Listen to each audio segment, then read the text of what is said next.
arrest me. I don't want us to have. I've told you where the vehicle is.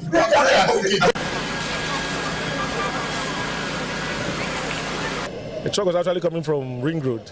It missed a step. So as it was trying to gather itself, it fell.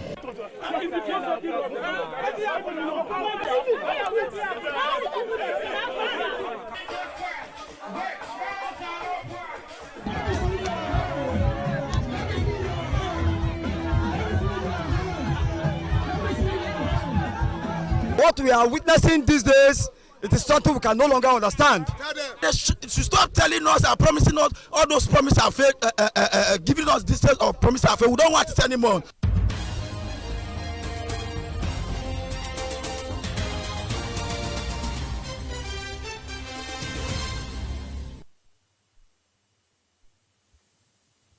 Good evening and thank you for joining us on BeeTv Major News at 6, reaching you live from Benin City, the Edo State capital. I am Goskift Omone. Now the news in details.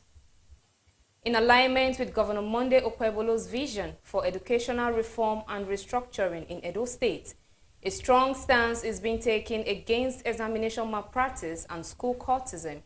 To emphasize this commitment, the State Special Advisor to the Governor on Education, Honorable Barrister Vincent Ahere, undertook a monitoring exercise across schools in the Edo Central Senatorial District during the National Examinations Council examination. BeeTv News Best Orator has details. Please, there should be no collusion. Because they both have zero tolerance for examination malpractice. During his visit to Iruekmen Mixed Secondary School and University Secondary School in Humidun, Ekpoma, both in East and West local government area of Edo State, to monitor the ongoing National Examinations Council NECO across Edo Central Senatorial District, the Special Advisor to Governor Monday Okpebolo on Education, Honorable Barrister Vincent Ahere, sensitized students on the critical importance of avoiding examination malpractice and court-related activities. Honorable Vincent Ahere reiterated Governor Monday Okpebolo's dedication to education and his zero-tolerance policy for courtism in schools and the state at large. This initiative, according to him, underscores the administration's resolve to foster a conducive and ethical learning environment for all students in Edo State. I know you have not been seeing officials of government in your schools, especially under the previous administration. But our governor, in wisdom, has thought it wise to put us on the road to carry out this assignment for him. He is interested in your future, glorious future, academic future. Our governor has zero tolerance for courtesy and examination malpractice. If you are caught, your exam will be withheld by NECO. Honorable Barrister Vincent Ahere also inspected the ongoing infrastructural projects at Unwenile Community Secondary School, Ile. The projects initiated by Governor Monday Okpebolo's administration include the construction of a 6 classrooms block and perimeter fencing. The school principal expressed immense gratitude to both the governor and the special advisor, highlighting the significant transformation of the school environment. She noted that upon her resumption as the school's principal, the environment was unconducive for learning. She, however, thanked the governor's intervention and said the school has undergone a remarkable renovation and transformation, creating a much improved atmosphere for learning. The person that is the contractor. No, who is the person they pay? Who is paying for this? It's the government. Beautiful. It's not. I'm not just saying it because you are here. God bless you. Every day, because of what he's doing in education. When I came to this place, yes. From there to this place is bush paths. Bush paths. If I come out of my office to inspect children in class, more kids will be coming down from here. Beautiful. This face, madam, look at the face. Who also is the governor. The governor also constructed the fence. He has extended the fence to, yes. to the back now. Very, very long. Very long. We now have a gate there, we have gates here, we have gates. In fact, the governor is... Are you grateful to the governor? Is he doing well? He is doing exceedingly well. Honorable Vincent Ahere applauded Governor Monday Okpebolo for the significant new infrastructural projects aimed at rescuing and reforming education sector in all 18 local government areas of Edo State. He emphasized that these efforts clearly demonstrate the governor's commitment to improving the educational sector. You have all heard from Madam. Across the state, Akpakomiza is performing wonders. Yes. We are right now at Ile, Ekpoma. This is Ile Grammar School, Ekboma. You have just heard from the principal of the school, full of appreciation, full of praises for our workaholic governor. Yes. God will bless this man. Edo people, I want to plead with you. Please pray fervently for our governor, God will bless you. Distinguished Senator Monday Okpebolo. He, however, expressed concern over the low student turnout for the ongoing NECO examination. Our children are not writing NECO in Edo State. This is poor. When we're going around, WAEC and NECO are recognized all over the world. Where, yes, you can use NECO. You can use NECO in America. You can use NECO in Germany. You can use NECO in the UK. You can use NECO in Canada to secure admission to do any course of your choice. Honorable Barrister Vincent Usahiri also inspected ongoing building projects initiated by Governor Kwebolo as Ujawele Grammar School, Ewesan, Irwa, Esan Central Local Government Area, commending the governor for the extensive renovations. The monetary teams extended visit to other schools across Esan West, Esan Central, Esan Northeast, and Esan Southeast, including Annunciation Catholic College, Irwa, Agba Grammar School, Uromi, Our Lady of Lourdes Girls Grammar School, Uromi, St. John Bosco College, Ubiaja. In an interview, Honorable Barrister Ahiri thanked the governor for the massive projects since assuming office, not only educational initiatives, but also significant infrastructural developments. I must say that Edo people should be grateful to our God-sent governor for the great work he's doing across the length and breadth of Edo State. In Benin, the Rama Park flyover is approaching completion, and just 2 days ago, we all converged at Obakabayi to commission the new Edo line with over 102 brand new Toyota Hiace buses. I want to let Edo people know that in the next few months, Governor Okpebolo, aka Akpako Rescue, will turn Edo State to a mini London. The team further monitored ongoing examinations in Igwebe, reaffirming Ahiri's full support for the Okpebolo administration's commitment to curbing examination malpractices and ensuring anti-courtesy practices in schools across the state. Best Orator reporting for BeeTv News.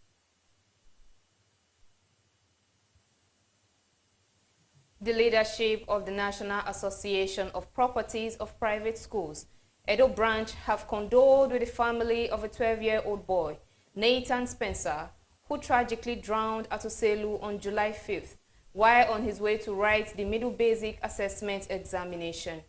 BeeTv News Osaroge Agwebo reports that the grieving parents of the deceased thanked NAP's Edo State branch led by the chairman, Dr. Lemmy Russell, for the visit. The report is presented by Best Orator.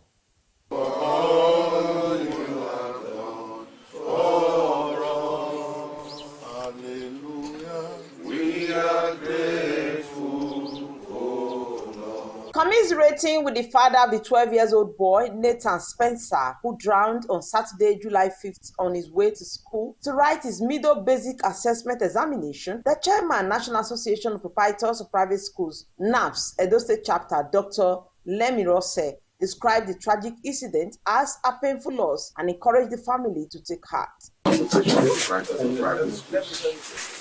And we say, make we come to see you. No, we hear what's happening. You know, say, no, it's a week, it's The father of the deceased, Mr. Paul Spencer, said they are yet to recover from the painful incident that took their 12-year-old son away. One of his teachers came around. Say, did you really hear what happened? Did you hear what happened? I said, what happened? He said, what I carry Pikin where they won't go write the exam. I said, for wait for, he said, for Osele. I said, come on, no be our children. He said, no, I said, what did they live here? Maybe primary school day, I was talking maybe around here. Maybe primary school day, wait till carry and go Oselu. Okay. So my wife tried to say, they say one of those teachers say, one of him Pikin, they say him Pikin, now him call and say, maybe we come UPTS. I say, which kind wahala be that? So I don't wake up, I wake up. I call my caretaker, they bring me to come out. All of us will enter. So we just go, when we reach UBTS, I see my son with that one. You see, they say, the priest baby, what time you come out? My wife, slowly, all of us, we don't know what to do. Before God can say, Pastor, whatever they carry the thing, maybe don't carry the thing up to very far away. So now the lake, they say the lake go hang for a quarter. They see how they carry. In an interview, the chairman of the National Association of Proprietors of Private Schools, Edo State Branch, Dr. Lemi Rose, said the visit was to sympathize with the grieving family, noting that the proprietor of the deceased had enrolled the pupil in a school that belongs to one of their members in the local government area, where they were headed to write the examination when the tragic incident occurred. Dr. Rose prayed that God grant the family the strength to bear the loss. Also, the NAP's chairman, Ego Local Government Chapter, Comrade Lucky Adenya, described the incident as unfortunate and sympathized with the family. So we actually came to pay a condolence visit and to also commiserate with the family to find out furthermore what actually has happened. And we have looked around and we've also viewed the environment. We know exactly how painful it is to lose a child at a time like this. And so we've also prayed for the family, and I would believe that God will be able to help them through this season. It's a very, very serious season, and I know that God will strengthen them. This school is not a member of our association, and we are more concerned about the member of our association, and that's why we are here. And we've reached out to the commissioner. We've written him formally. We actually wanted to see him this morning, but we've not been able to see him, which we hope to do. And we are hoping also that following that, we want to also appeal to him, which we have done through the letter. So we want to make an appeal. It's not about the revocation of the license of the school, because for us, we enumerated about 6 different reasons why the school should not have been sealed. If it happened with a public school, what would the government have done? Would they have sealed the public school? One of our members, who happened to be the proprietor to whom the child was registered under, is a member of NAMS. So we have to rally around him and at the same time come to see the family of the deceased to let them know that we are with them. We didn't leave them on this issue or rather problem they are passing through right now. It's not easy to lose a child, so we have to show that solidarity. The father of the deceased, Mr. Paul Spencer, appreciated the leadership of the National Association of Proprietors of Private Schools, Edo State Branch, for the visit. To come and advertise me, I tell them, I very appreciate. I don't know say they can even come say as they see them well. See tell them thank you. I don't feel fine. I feel so bad. And I don't feel talk much more than that. Because I don't feel inside me and my head is not normal. Recall that officials of Edo State government recently paid a condolence visit to the deceased family and equally sealed up both the school the boy attended and the school where he was enrolled for the examination. Best Orator reporting for BeeTv News. The journey of becoming the executive governor of Edo State was not an easy ride for Senator Monday Okpebholo from the party's primaries down to the main election. However, Okpebholo ultimately had all the elements and support from different quarters that enabled him to realize his dreams and aspirations of becoming the #1 occupant of the Osadebe House, the seat of power in Edo State. In this special report, our senior reporter Best Orator chronicles the Okpebholo's journey to Osadebe Avenue. The report. The odds were initially not in favor of Senator Monday Okpebholo to become the governor of Edo State because many leaders of the All Progressives Congress queued up as aspirants for the governorship ticket, while many at the initial stage saw Senator Monday Okpebholo as an underdog in the gubernatorial race. The noiseless Senator Okpebholo kept networking and meeting with decision makers quietly, and at last, he became the party's candidate. It is going to be one feather to my cap. And I want all of you to come together, please, irrespective of the differences that we'll have. I want you people to come together. It is for me, my stake in this election that is coming is higher than even that of the governor, because that will make it me to be able to go higher. Today, God has made it possible that we too now be able to realize ourselves. Look at this embodiment of humility that we have, a senator from Edo Central. And all of you who agreed that for fairness, equity, and justice, we should let Edo Central realize their own ambition. I say God bless all of you.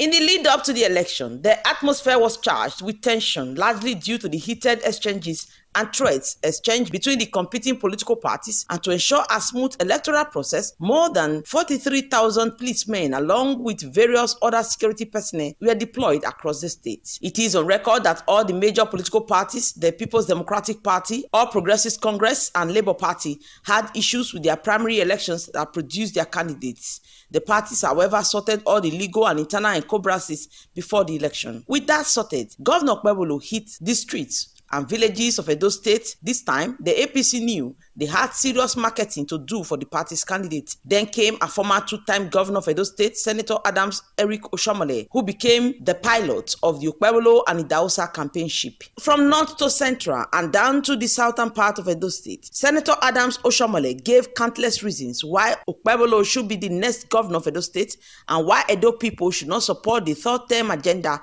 of ex-governor Godwin Obaseki through Aswan Ighodalo. He says Senator Monday Okpebholo will bring practical governance to the state when elected and put an end to MOU government. It is what they are going to do there. Every evil, every terrible thing, all the embezzlement, the diversion of our resources, the dehumanization of our children, the demonization of our market women, the conversion of young and old women to prisoners. Business governor, we clear those away. To capture the people's attention at every stop, Oshomole, not minding his age, displayed captivating dance moves and presented Senator Monday Okpebholo and his running mate, Right Honorable Dennis Idahosa, to the people, describing them as young and energetic duo who are capable of piloting the affairs of the state. Akpako Misa means the guy who came to rescue. And even me, I need to be rescued. You know, there was a time they say, I can't go to Benin if I don't get visa. I don't need rescue, I need rescue. They block my house, say, person cannot go to my house. I don't need rescue. If I need rescue as a senator, now you don't need rescue. May God use you to rescue also. The Director General of the Okpebholo and Idahosa Campaign Council, Senator Matthew Rohide, and other leaders left nothing to chance to woo the electorate to vote for the APC. Make una help us, we go vote for them on the 21st of September. That is next month. Our Obaseki failed us. He carry our land. He carry our land. He not do anything for us. We not be support him again. This man don't promise. He said when he enter office, 30 days, he go return all the land back to us. The minister, they are working now. Before next week, you go see that everywhere. So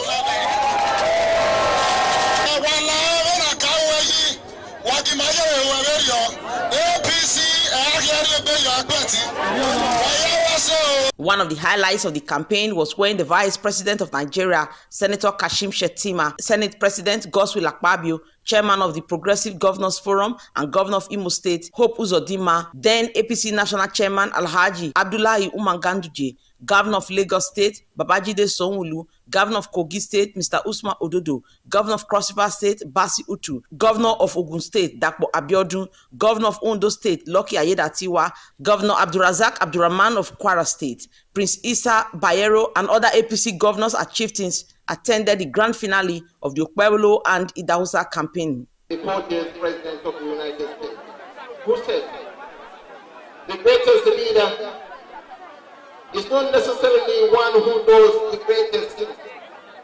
He is the one that gets the people to do the greatest things. You have an outgoing governor that everybody that supported him to come back had deserted him. Even Governor Wike of the same party had deserted him. Today you have all the big shots in BeeTv coming from Edo, joining the APC. You know, APC is a party that is getting increasing number of those who are coming from other political parties into our great party. At that massive rally held at the Uniben Sports Complex, a former two-time member of the Federal House of Representatives, Honorable Dr. Moegi Ogbedehama, dumped the PDP and promised the leaders that the former governor of Edo State, Mr. Godwin Obaseki, will be taught a political lesson on Saturday, 21st September 2024. I advise PDP against impunity when they brought Godwin Obaseki through the back door. In 2024, Godwin Obaseki, His Excellency, who passed through the back door, knew now how to bring Aswa Igodalo from Lagos through the back door. A man who only joined the party in September last year. That impunity must stop. All those who supported that in the National Working Committee, they should come on Saturday with their voters card. And for those who did not face their state and say the governor must produce his successor, they should also come on Saturday. The governor and I were from the same local government. The result will tell. Just as Iyama has promised, Godwin Obaseki and his godson Aswa Igodalo, the People's Democratic Party, lost in Oredo as APC scored 30,780 votes and PDP recorded 24,938 votes. Despite the palpable anxiety and the potential unrest, the election across the state unfolded with relative peace. Voters participated in the process, demonstrating their civic duty among concerns about political antics and interface. At the end of the exercise, the candidate of the All Progressives Congress, Monday Okpebholo, polled 291,667 votes to defeat his closest rival and the People's Democratic Party candidate, Dr. Aswa Igodalo, who garnered 247,274 votes. The third force, the Labour Party, did not spring the much-expected surprise as its candidate, Olumide Akpata, managed to secure 22,764 votes. 447,274 Party ZLP 254 votes. That Okpebholo Monday of APC, having satisfied the requirements of the law, is hereby declared the winner and is returned elected. Signed by the returning officer. November 12, 2024, the Samuel Gbagbo Stadium in Benin City was agog with fanfare as the then governor-elect, Senator Monday Okpebholo, and his deputy-elect, Right Honorable Dennis Idahosa, took oath of office as governor and deputy governor, respectively.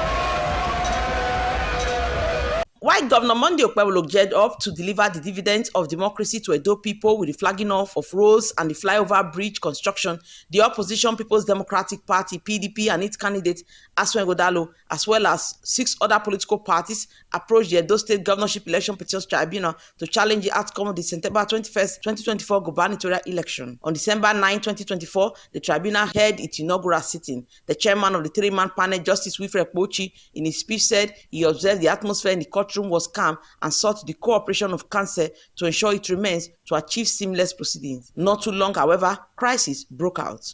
On January 24, 2025, the Edo State Governorship Election Petitions Tribunal announced a relocation from Benin City, the state capital, to the Federal Capital Territory, Abuja. Before the relocation, gunshots disrupted sitting. Hoodlums were also reportedly seen outside the venue of the tribunal, where gunshots rent the air, leaving people to scamper for safety.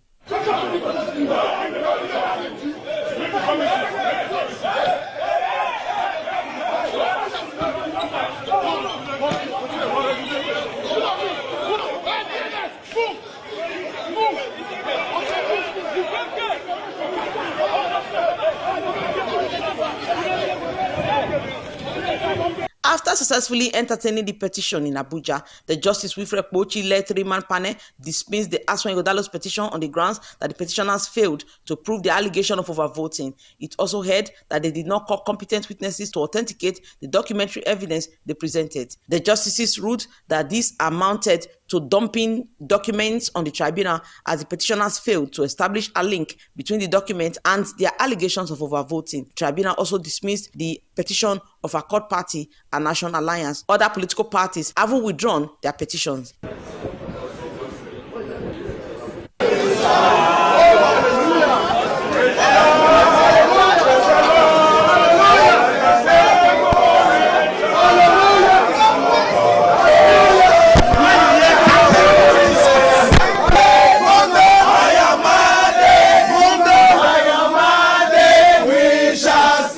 I want to thank God Almighty that made this possible.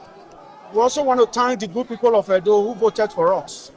This is not a news to us because Edo people have spoken before. The court has just reaffirmed what Edo people voted for. So we want to thank God, we want to thank the people of Edo. Victory for democracy is victory for the great people of Edo State, because it's not a victory for Monday Okpewolo, it's victory for Edo State, because Monday Okpewolo is the governor of Edo State. He was elected by Edo people. And we are using this opportunity to call on everybody in the state to come together at this point so that we can move the state forward. Tribunal has dismissed the petition of the PDP as lacking in merit. In fact, the tribunal said they didn't have any witness. The tribunal said they did not prove their case.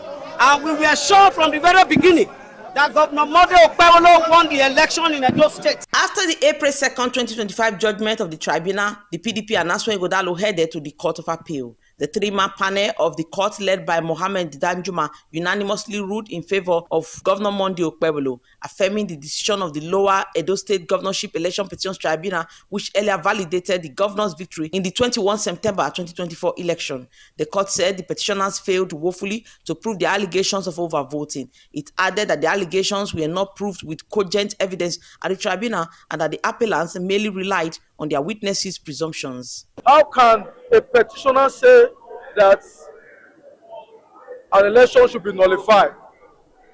One breath. In another breath, they are saying that they should be declared the winner. And that it was a mere academic exercise. And so, the appeal was dismissed on the merits. The first one, that of PDP, they don't have any locus at all. They just keep to court because the premise on which they allowed their finish will have collapsed. They said the election was invalid, and yet they want to declare the winner. You can see that it's following the law. They are not even following the law.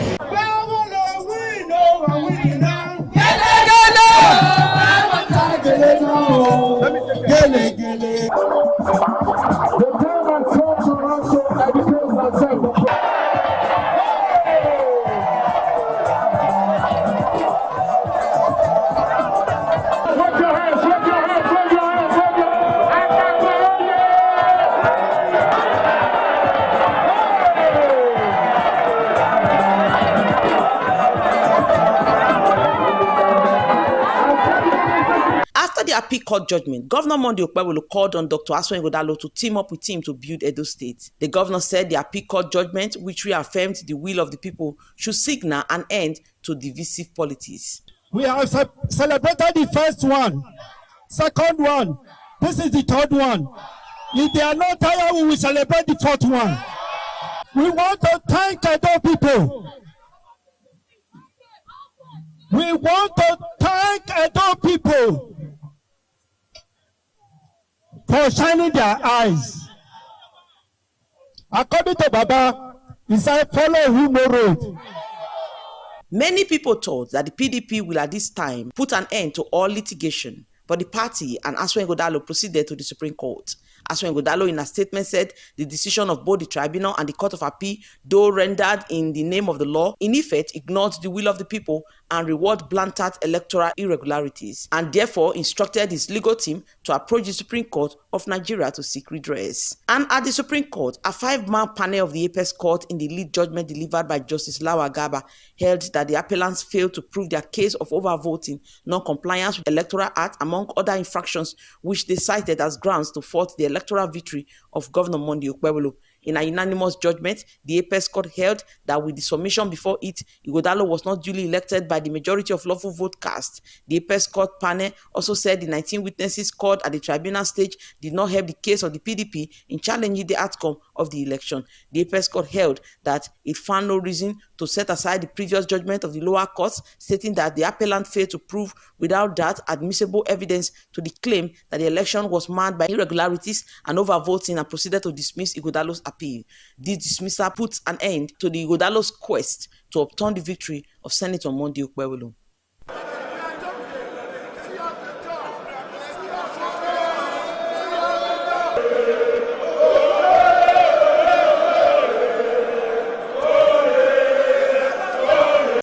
Now that the case is over, we thank everybody, but most importantly, we want to go back to build our state, to unite everybody in line with what the governor believed in.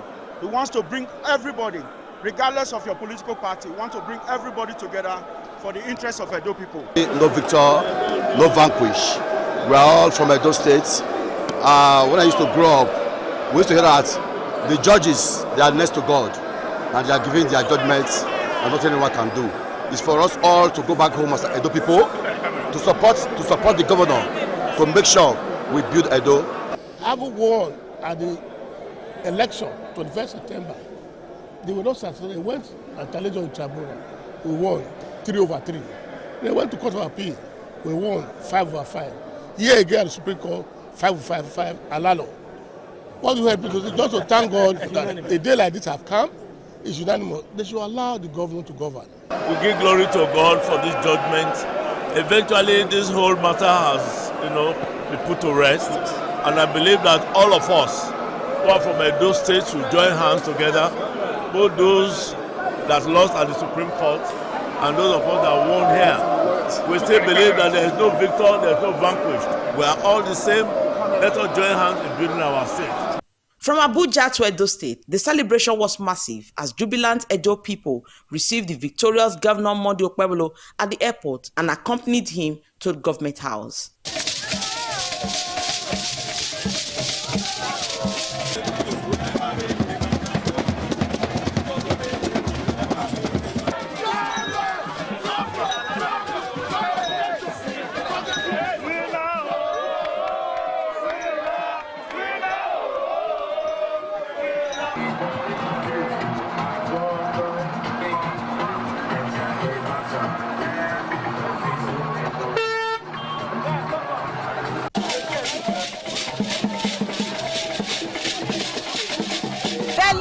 Awaited day for the oath-taking and swearing-in ceremony of Senator Monday Okpebholo has finally been done.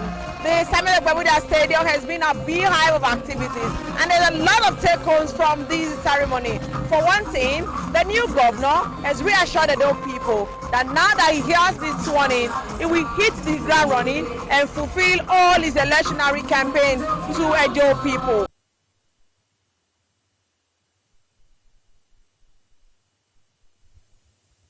Stakeholders are suggesting proper storage of farm produce to avoid waste during this rainy season as part of ways to ensure food security in the state and the country at large.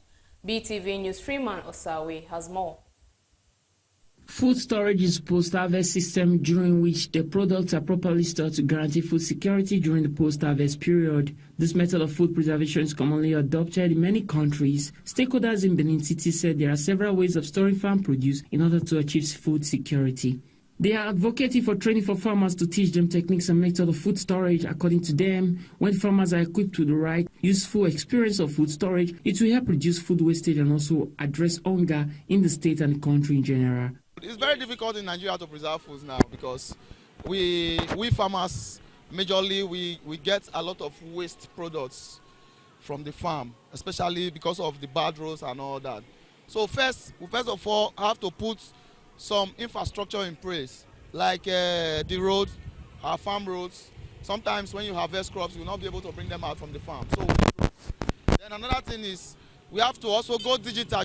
We can as well have some form of cooling van that can convey these products from wherever location you harvest them to the markets. For food security in Nigeria, first of all, we should encourage Nigerians, mostly the youth, to first of all go into farming, crop farming first. Because we must produce before preservation. You know, if they have the enable machine that they can use to preserve the product, which they cultivated from the farm, so they can be able to preserve their food. Because it's not really easy, because they need some machine to preserve food. You know, some chemicals to preserve your food. So if you know a farmer these days, they don't have much money. So if they have money to buy those chemicals to preserve their products or what they cultivate from the farm, so they can be able to preserve their food in this rainy season. Food security should be one of the priority of government to ensure availability of food for all. Freeman Usawa reporting for BeeTv News. Respondents in Benin City have called for the provision of more waste bin facilities in all areas across Benin City as part of efforts to address the indiscriminate dumping of waste. BeeTv News Freeman Osawe reports that there's absence of waste bins disposal in some areas in the Benin metropolis. The placement of waste bin facilities in some areas around the Benin metropolis, such as King Square, Sapler Road, and environs, have been lauded by members of the public in Benin City as a welcome development, signaling a progressive path to environmental sanity. But there is, however, an appeal from members of the public calling on the Edo State Waste Management Board for the provision of more waste bin facilities in other areas of the city. The respondent said if more waste bins are provided in every part of the metropolis, it will help address the indiscriminate dumping of waste by the public and also keep the environment clean. We can have it all the corner. We help to make the environment to neat. Yeah, because this one, many people know the purpose of use of it. When you take something, instead of just dumping it away, you can just come and throw it there. It's even more better. Yeah, I really have to say we need to get more in order to put in everywhere. So if the artist is in every area of the state or any area of the town, it's very okay. Just to keep the environment clean. Very neat. It's very good to be neat, even our environment too. So it's very nice to do so. Like the area now we not there now, not the New Benin, not the New Benin, not the Olia market, like Olia, like local road.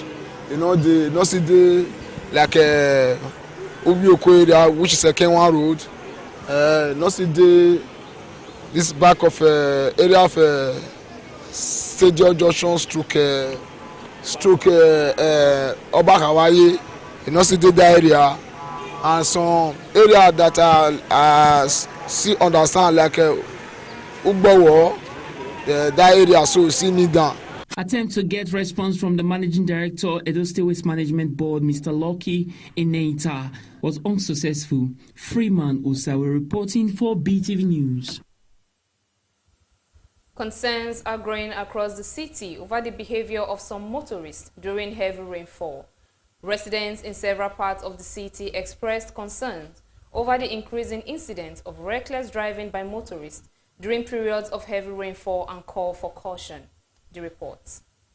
Eyewitnesses told BeeTv News that some drivers are in the habit of overspeeding and disregarding traffic signals, splashing water on pedestrians, creating hazardous conditions for other road users during rainy days. Multiple residents expressed concerns about the threat this behavior poses to lives, especially during poor visibility caused by heavy downpours. For the drivers, there are most of them. I don't know whether if they didn't go for driving school or training. The way most of them drive, especially the bus driver, but they don't even drive carefully at all. I don't know that life have no duplicate. With their personal interests, in most cases, wanting to make some shortcuts, to have some shortcuts by indicting the road users. But altogether, I know they have tried so much, but during this rain, like you asked, I know what they are supposed to be doing this time is concentrating more on the safety of the commuters and the drivers or all the road users as well. It is only God. By this time around, right from the dry season to rainy season, they're supposed to do something about it, of which we the masses, and you can look at everywhere and task here and here. If Western world, all those stars, they'll be paying, but they are enjoying it. Several cases of near accidents were recorded in densely populated areas where drainage systems are inadequate, leading to waterlogged roads. The situation is further worsened by potholes and poorly marked lanes, which increase the risk of accidents when motorists fail to reduce speed or exercise caution. Residents are calling on traffic enforcement agencies, including the Federal Road Safety Corps and state traffic management authorities, to increase monitoring and enforce stricter penalties for eerie drivers during rainy conditions. They are also urging the government to improve road infrastructure and public safety awareness during the rainy season. Gosgift Omone reporting for BeeTv News. As the rainy season intensifies across southern Nigeria, respondents have called for urgent action to improve environmental sanitation and drainage management befitting of the season to prevent flooding and associated health risks in Edo State. Concerns were raised in several parts of the city following increased reports of citizens' negligence to block drains, refuse-filled gutters, and stagnant water accumulation in residential and commercial areas. Residents attributed the problem to poor waste disposal habits, inadequate waste collection by municipal authorities, and the indiscriminate dumping of refuse into water channels. Many called for improved collaboration between the Edo State Waste Management Board and local communities with residents to enforce environmental regulations. Surprisingly, is terrible in Edo State, especially in Benin City. You see, we have the government side of it, and we have the people side of it. I can tell you that the mentality here about hygiene is poor. That's the sincere truth. It's poor. Me personally, I've had issue with people around the city center who just finish taking something, throw it away. And when you try to tell them, don't do this. This you are doing right now, erosion is coming or rain is coming, it will drive them to the gutter. When the drainages are blocked, you will be the first to say that government is not doing anything. He said there are people that have been paid to do the job. So when you have this attitude of there are somebody else to do the job, not me. Somebody else to pick the debt, not me. That's how we got to this level. So I think that we cannot continue to lament. The best way or the best time to start is now. If everybody play their own part, there are some people now they don't care. You say na government road. Their government road, they have, if there is gutter, you maintain the gutter. The water will continue to flow. No stagnant water. Anywhere where there is stagnant water, mosquito tend to generate hybrid malaria parasite. So in that case, we should keep our environment by clearing our gutter, clearing our backyard, clearing our front plate, clearing your office, cleaning any food you are selling, protect the food.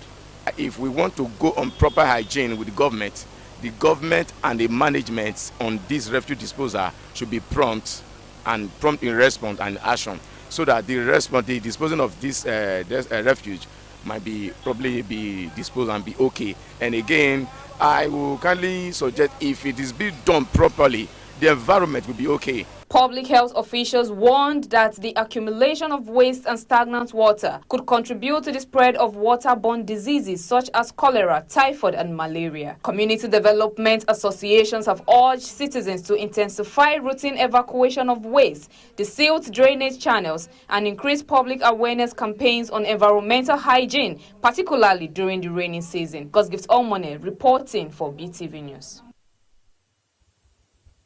In Lagos, the State Independent Electoral Commission has presented certificates of return to newly elected council chairman, vice chairman, and councillors. The officials were elected at the local government poll last Saturday. The report.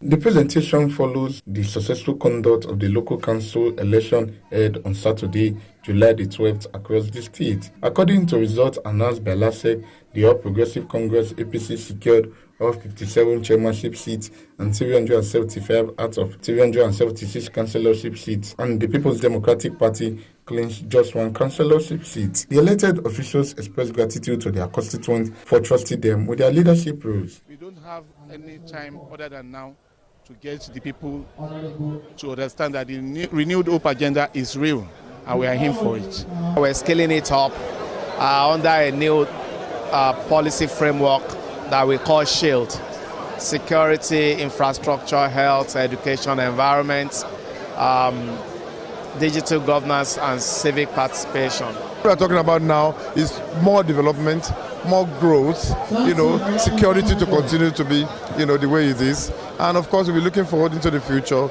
to make Ifelodun greater and greater and greater again. Like I always say, my heart is where my community is. To entire Kosisharia CDA, I'll continue the good job you have elected me. And that which I have promised, we make sure I deliver. The lone PDP council Dumusu Babajide, who won his war in Yaba, described his victory as divinely ordained, pledging to serve his people with commitment. I was very happy because I know it's going to happen, because I believe in myself. I know the kind of person I am, so I know it will happen. The LASEC chairperson, while speaking to journalists, commended the electoral process, noted a marked increase in voter turnout compared to previous elections. I got another report today to show that he scored 24% of registered voters, people that voted. This is unprecedented. This is unprecedented, meaning that people came out more than they did in 2021. I think 2021 we had 10%, 10 points, some decimal percent. So it means that LASEC has improved tremendously, because when you talk of 24 to 10, that's more than double the amount of voters that we had 2021. She also urged the newly elected officials to prioritize development and good governance in their respective localities. Osarogi Agwebo reporting for BeeTv News.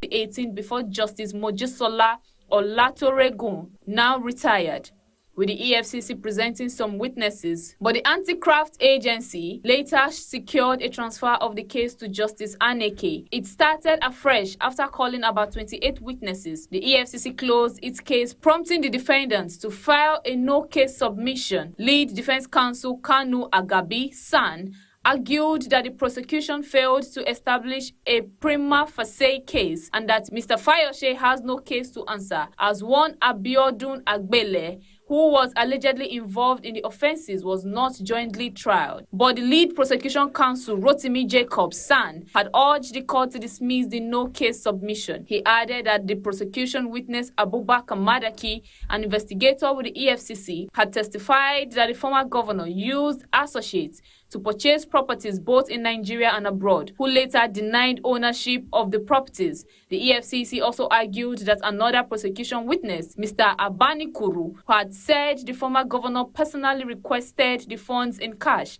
and introduced Mr. Agbele to handle the delivery.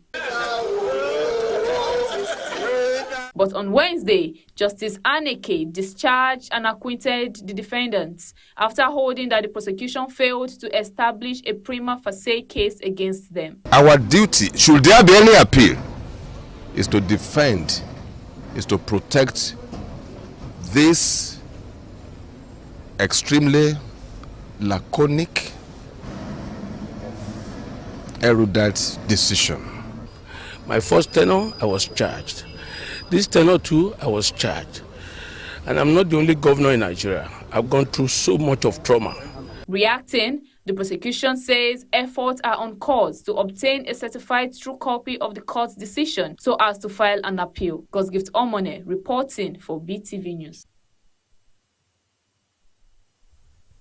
And now moving to the business world, where United Bank for Africa has initiated a process to raise over 157 billion naira through a rights issue.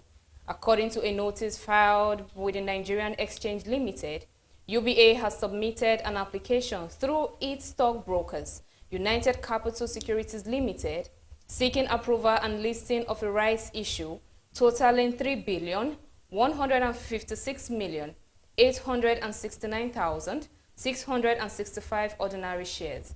Let's now join BeeTv News Faith Ojo for details of these and more from the business world. The new shares, with a nominal value of 50 kobo each, will be issued at 50 naira per share. The offer is structured on the basis of one new ordinary share for every 13 ordinary shares held by shareholders as of the close of business on Wednesday, July 16, 2025, which has been confirmed as the qualification date. This capital raise aligns with UBA's growth strategy following the bank's strong financial performance in 2024. The bank reported a profit before tax of 873 billion naira for the financial year, driven by core earnings and enhanced operational efficiency.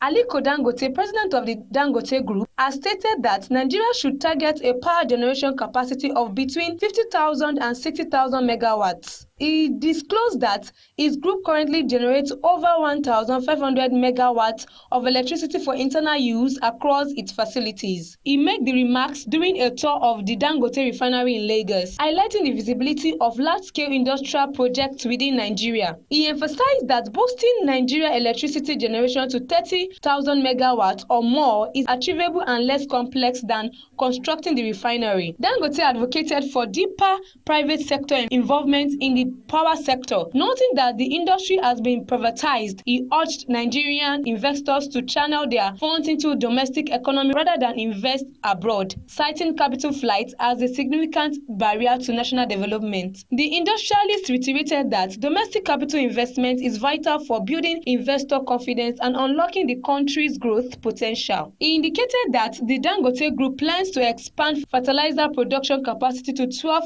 million tons in the next 40 months, positioning the company as the largest fertilizer producer globally. Economic experts have expressed concern over Nigeria's increasing dependence on China for imports, warning that disruption in Chinese supply chains could trigger inflation and broader economic instability. The warning was issued during the Cowrie Quarterly Economic Discourse hosted by Cowrie Asset Management. According to the Foreign Trade in Goods Statistics for Q1 2025 released by National Bureau of Statistics, China remains Nigeria's top import source, followed by India, the United States, the Netherlands, and the UAE. Major imported items included gas oil, petroleum oils, crude cane chain for refining, and drum wheat. Nigeria's crude oil production is projected to increase to 1.6 million barrels per day. The GDP growth rate is forecast at 3.7% for 2025, while inflation is expected to moderate between 20 to 22%, assuming exchange rate stability and improved food production. However, revenue from the oil sector remains suboptimal. In 2024, actual federal revenue fell short of projections, with only about 10 trillion naira realized against a target of nearly 20 trillion naira. Analysts flagged a rising debt service to revenue ratio, reaching over 100% in some quarters. Nigeria's inflation rate drops to 22.22% in June 2025, lowest in the year. Nigeria's headline inflation rate declined to 22.22% in June 2025, according to the latest Consumer Price Index report released by the National Bureau of Statistics. Year on year, the inflation rate declined significantly by 11.97 percentage point from the 34.19% recorded in June 2024. The National Bureau of Statistics indicated that the fall is largely attributed to the rebasing of the inflation index to 2024 base year. Analysts at AfriVest had projected the inflation rate to be 22.2% year-on-year and 1.7% month-on-month for June, citing the Eid Kabir holiday and Central Bank of Nigeria's forex. Despite the disinflation trend, monetary policy is expected to remain tight, with the central bank keeping rates to external risk and concerns about food supply disruptions and delayed GDP reporting. Faith Ojo, BeeTv News. And now moving to the global scenes, where Syria's interim president, Ahmed al-Sarraj, has vowed to safeguard the Druze minority after violent clashes in Sweden province and Israeli airstrikes targeting Syrian forces. Also, patient scenes amongst MAGA loyalists for Trump to meet demands on Epstein. BeeTv News correspondent Harmony Agbafo has details of these and more from the global scenes. Syria's interim president Ahmed al-Sarraj has pledged to protect the Druze minority following deadly clashes in Sueda province and Israeli airstrikes on Syrian forces. In his first address since the strikes, Sarraj stressed the Druze are a vital part of the nation and blamed Israel for escalating the conflict. Over 350 people have died in sectarian violence between Druze militias and Bedouin tribes, with government forces accused of civilian killings. Israel said it acted to defend Druze civilians, striking Syrian military targets. Sarraj's Islamist background has deepened Druze mistrust, and he promised accountability for those who harmed Druze citizens. The U.S. said it is working with all sides to end the violence. In West Pittston, Pennsylvania, Trump supporters gathered to hear Vice President J.D. Vance celebrate a recent legislative win, but frustration over the unreleased Jeffrey Epstein files stirred unrest. Some MAGA loyalists demanded accountability, questioning Attorney General Pam Bondi and others, while others remained confident Trump would deliver.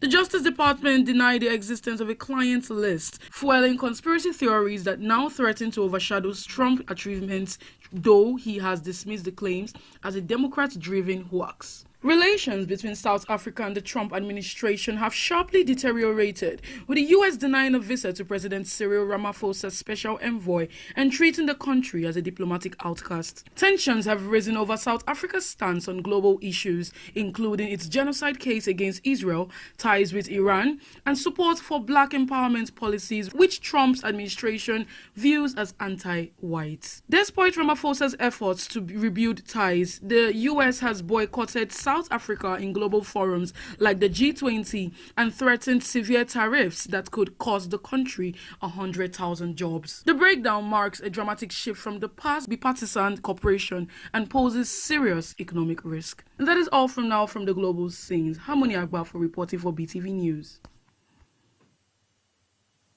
And now moving to the entertainment scenes, where Nigerian musician Darlington Okoye, popularly known as Speed Darlington, has filed a lawsuit against the National Agency for the Prohibition of Trafficking in Persons, demanding 3 billion naira in damages for defamation.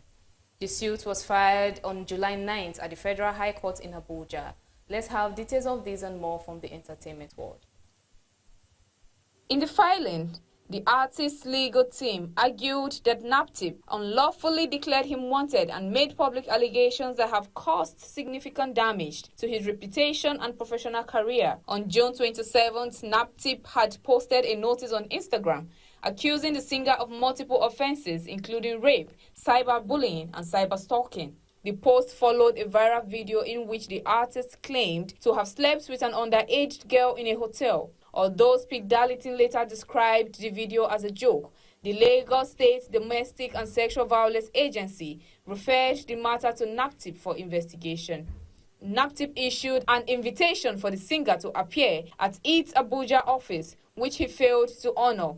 His lawyers maintained that the agency acted without due process and violated his rights by publicizing the allegations before any formal interrogation or legal procedure. The legal team is also seeking a permanent injunction restraining NAPTIP from taking further action based on the Instagram post or promoting its contents. In another development, actress Eniola Badmus has criticized social media influencers who used their platforms to incite violence or call for the death of others. The actress addressed the matter in an Instagram post, describing the trend as alarming and harmful. Her remarks followed a wave of online discourse in which some influencers were seen making extreme statements over political disagreements. Badmus cautioned against allowing differences in political ideology to escalate into personal attacks or public incitement to violence. Nigerian singer Adekunle Gold has distributed monetary gifts to first-class graduates in celebration of academic excellence. On July 16, 2025, the artist invited graduates with distinctions to share their transcripts and proof of academic results on social media platform X. In response, numerous graduates posted their academic documents, and the singer selected recipients to receive cash gifts of 250,000 naira each. The initiative generated widespread reactions online, while many praised the gesture as a positive reinforcement of academic achievements. Some users criticized for focusing solely on first-class graduates, excluding others who also demonstrated academic commitment.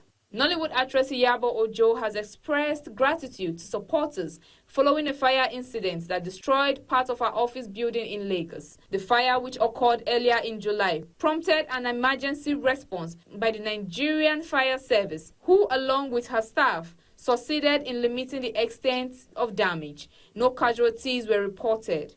Ojo, who had earlier posted a video of the aftermath, has described the event as a spiritual test. However, the incident drew additional concerns after a group of unidentified men were seen in Lagos chanting threats against her.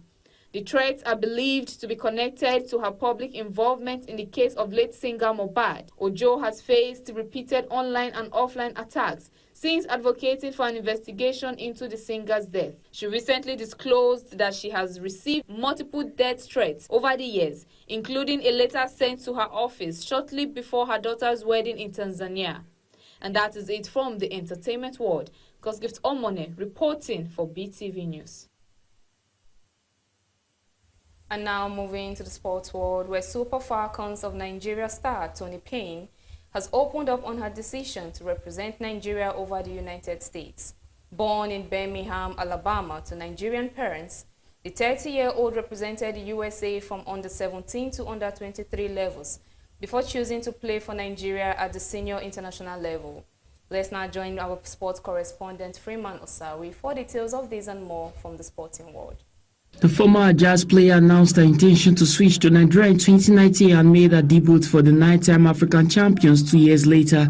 Since then, Payne has competed in 4 major tournaments for Nigeria, including the Women's Africa Cup of Nations, the FIFA Women's World Cup, and the Olympic Games. Ahead of Nigeria's Women's Africa Cup of Nations quarterfinal clash with Zambia, Payne said switching allegiance to Nigeria in 2021 was one of the most rewarding choices of her career. Chidozie Awaziem is reportedly set for a return to FC Nantes, where he hopes to finally settle and make a lasting impact after years of bouncing across clubs and countries. His arrival is expected to mark a new chapter for the French side, especially following the emotional departure of fellow Nigerian international Moses Simon. According to L'Equipe, 28-year-old Nigeria defender Chidozie Awaziem will rejoin Nantes on a 3-year deal 7 years after his initial loan stint at the club. A product of the FC Porto Academy, Awaziem never quite established himself in Portugal, making only 15 appearances for the Dragons before embarking on a journeyman career. Dominic Thiem, a former Grand Slam champion, can still be found on tennis courts, but only as a spectator. The Australian played his final match last October at the Vienna Open,